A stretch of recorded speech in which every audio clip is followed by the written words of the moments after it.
Yesterday, the news emerged of two players potentially leaving Leeds United in this January window, and I think they were fairly interesting because they're two very, very different situations.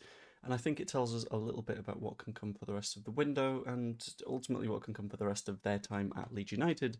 And in addition to that, I've just got to rejig where my chair is, what we can expect in terms of players in this window. So I'm going to have a little bit of a deep dive into both of those deals. I'll do one, then I'll do the other, and then I'll do what this means for the rest of the window, and hopefully you enjoy it. And if you do, pop a like on the video and subscribe and all that kind of stuff. Cool, thank you. Anyway, diving into it. First off, I'm going to do the Archie Gray loan out to a League One side, which is a fairly decent level for a 17-year-old to be loaned out to. Normally you'd see 17-year-old players being sort of sent to the Vanarama National League.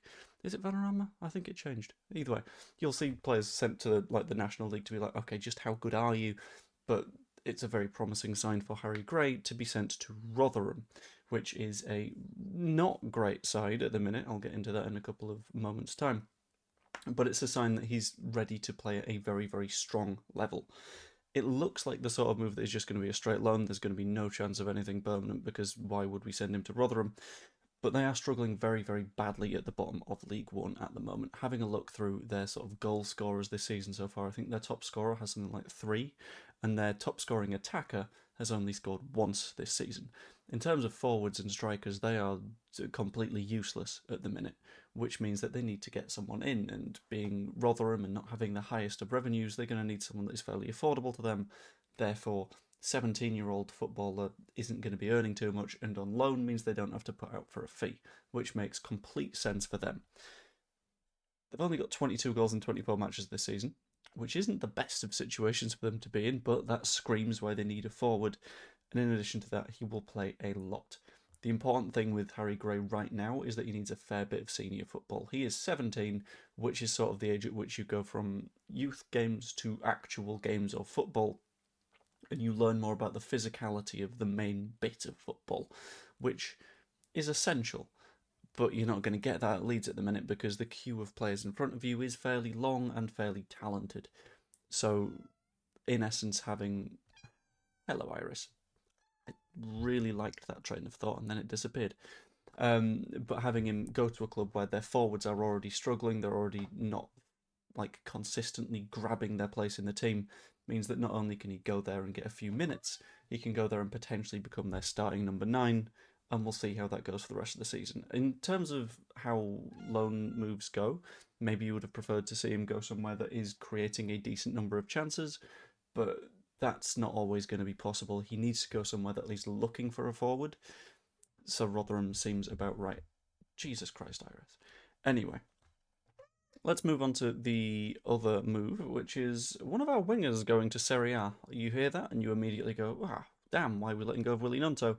That's not the case. In this instance, it is Jack Harrison. We are finally finding him what is at the very least a short-term move. Sorry, Iris, but you're going to have to go that way. But it's potentially a long-term transfer over there. It is a loan with a buy option, and he has already reportedly agreed a 3.5-year contract in case that option is exercised by Fiorentina. I don't know if it's an option, I don't know if it's mandatory if they manage to stay in Serie A. Confused. But he goes over there to join Manor Solomon, who has added to their wing options as well in this window. He wasn't playing at Villarreal, so Spurs recalled him, sent him out again to Fiorentina. I don't know whether that was permanent or a loan, but either way, they've had to bolster their wide options because they've had basically nothing so far this window. Season. Which means getting not only Solomon, but Jack Harrison in. In addition to the fact that he may potentially be leaving permanently, he has sold his house, apparently. So if they survive Serie A, it is likely to be permanent. They're currently sitting in 18th place. It's a massive underperformance for them, which is especially surprising because if you look at the players they've got on the books, and I'm going to have to go back to the page that I had open earlier, you get a little bit confused as to why they are where they are. Jack Harrison will go there and be their 3rd highest paid player, which is a shockingly high sum of money. But that's completely on Victor Orta. But you look at the players they've got Moise Keane, they've got David De Gea, who is a fairly good goalkeeper, but he's apparently not doing it for him. Robin Gosens, Edin Dzeko, Nico Fagioli. They've got a cheeky little bit of Tariq Lamptey in there. There's a lot of talent. Sharon Dorr, very, very young, promising player. Gino Infantino, I don't know if he's linked to Gianni Infantino in any way. But there's a lot of talent at Fiorentina, and it's just not been performing this season. Jack Harrison will go there looking to grab a place in that first team and looking to survive. And honestly, we're looking for him to survive, and we're looking for him to be bought permanently because then we can just be rid. He's reportedly signed a 3.5 year deal in advance, which is fairly important.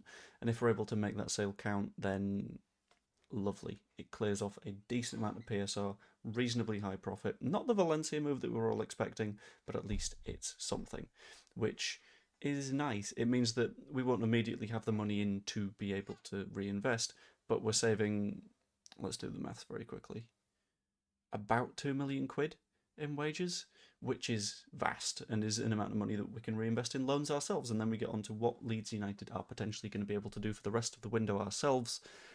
And for me, there's two players that are potentially left to depart the club, which are, one's a pretty big first team departure. One of them is one that we all know is potentially going to happen, being Ilham Meslier. I've heard word of a potential just let Ilham Meslier leave on a free now because that clears the wages off the books, which is not a bad idea, to be completely honest with you. The other being Joel Piroe, because we know there's a lot of interest from various places.